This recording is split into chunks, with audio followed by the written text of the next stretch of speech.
काढतात। सर, आज आपण जर बघितलं तर कुणाल कामरा प्रकरणात तुमच्या अध्यक्षतेखाली जी विशेष अधिकार समिती आहे त्या समितीसमोर सुनावणी होती, आज जबाब नोंदवण्यात आला. तर आज काय प्रक्रिया पार पडली?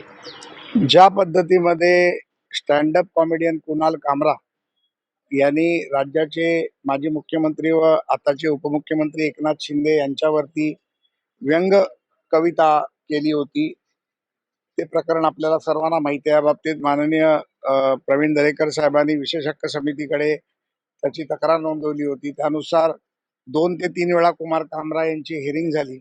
आज दरेकरांची आणि कामरांची समोरासमोर साक्ष नोंदवली गेली. त्या साक्षीमध्ये दरेकरांनी केलेले आरोप हे त्यांच्या समोर वाचले गेले आणि दरेकरांनी देखील ते वाचून दाखवले. तसेच काही प्रश्न समिती अध्यक्ष म्हणून मी कुणाल कामरांना विचारले, पण त्यावरती त्यांचं म्हणणं असं होतं की मी चूक केलेलीच नाही. त्यामुळे आजची त्यांची साक्ष नोंदणी पूर्ण झालेली आहे. सदर प्रकरणामध्ये सुषमा अंधारेंना देखील नोटीस बजावली होती, परंतु त्यांची तब्येत खराब असल्याचं त्यांनी पत्र पाठवलं आणि ते हॉस्पिटलमध्ये ॲडमिट आहे, त्याचं देखील त्यांनी पत्र पाठवल्यामुळे त्यांची आज साक्ष नोंदवली गेली नाही. येणाऱ्या 10 ते 12 दिवसात सुषमा अंधारेजींची पण साक्ष नोंदवली जाईल प्रवीण दरेकरांच्या समोर आणि त्यानंतर लवकरात लवकर या बाबतीतला निर्णय समिती घेईल. काय नेमकी शिक्षा जी आहे नाही, अशी शिक्षा सांगता येत नाही ना. पुढील कारवाई काय असणार आहे? कधी आम्ही त्यांना शिक्षेच्या बाबतीत देखील शेवटच्या कॉलममध्ये त्यांचा गुन्हा मान्य असेल तर ते दिलगिरी व्यक्त करणार का, अशा प्रकारचं देखील आम्ही त्यांना एक प्रश्न होता तो देखील मी त्यांना विचारला.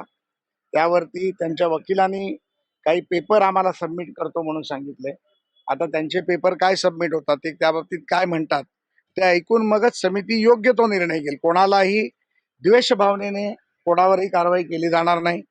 कोणालाही वाईट नजरेने बघून एखाद्यावरती राग काढण्याचं काम केलं जाणार नाही.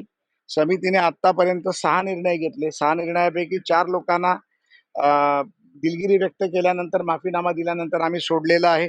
2 प्रकरणामध्ये मागच्या अधिवेशनात आपण पाहिलं असेल की त्यांना शिक्षा सुनावली गेली. त्यांनी सभागृहात येऊन दिलगिरी व्यक्त केली आणि एका व्यक्तीने दिलगिरी न व्यक्त केल्यामुळे त्याला 5 दिवसाची शिक्षा देखील झालेली आहे. त्यामुळे अशाच पद्धतीत त्यांना देखील एक चान्स कुणाल कामराला दिला गेलाय. आता पुढे एवढंच मी आपल्या माध्यमातून सांगतो की कुठल्याही द्वेष भावनेने कोणावरही कारवाई होणार. पण त्यांच्या वागणुकीवरनं एकंदरीत जेव्हा तुमच्याशी संवाद साधला जातो तेव्हा वाटतंय तुम्हाला की ते येणाऱ्या काळामध्ये दिलगिरी व्यक्त नाही, मी काय त्याचं टी शर्ट बघायला बसलो नव्हतो, त्याच्यामुळे मी काय घातलं ते पाहिलं नाही. परंतु समितीसमोर अतिशय चांगल्या पद्धतीने ते वागले. समितीसमोर आम्ही समितीचा कार्यभार हा मराठीत चालतो, त्यामुळे मागच्या वेळेला मी आणि अनिल परब साहेबांनी त्यांना सांगितलं होतं की पुढच्या वेळी येताना मराठी समजेल असा वकील तुम्ही घेऊन येता. आज ते मराठी समजेल असा वकील घेऊन आले होते. त्यामुळे माझ्या प्रश्नाची मराठीतली उत्तरही त्यांनी काही दिली आणि जी त्यांना नाही कळली ती त्यांनी त्यांच्या वकिलाच्या माध्यमातून समजून घेतली आणि उत्तरं दिली.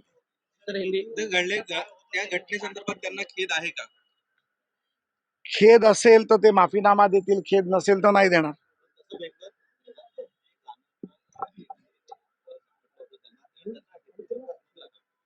नाही, त्यांचं म्हणणं आहे की मी व्यंगातून गाणं निर्माण केलं.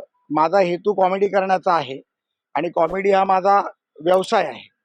त्यामुळे मी ते केलं आणि लोकांना ते आवडलं म्हणून लोकांनी ते पाहिलं. त्यामुळे प्रथम दर्शनी तरी त्यांना कुठले त्याबद्दल स्वतःला चूक केली असं वाटत नाही.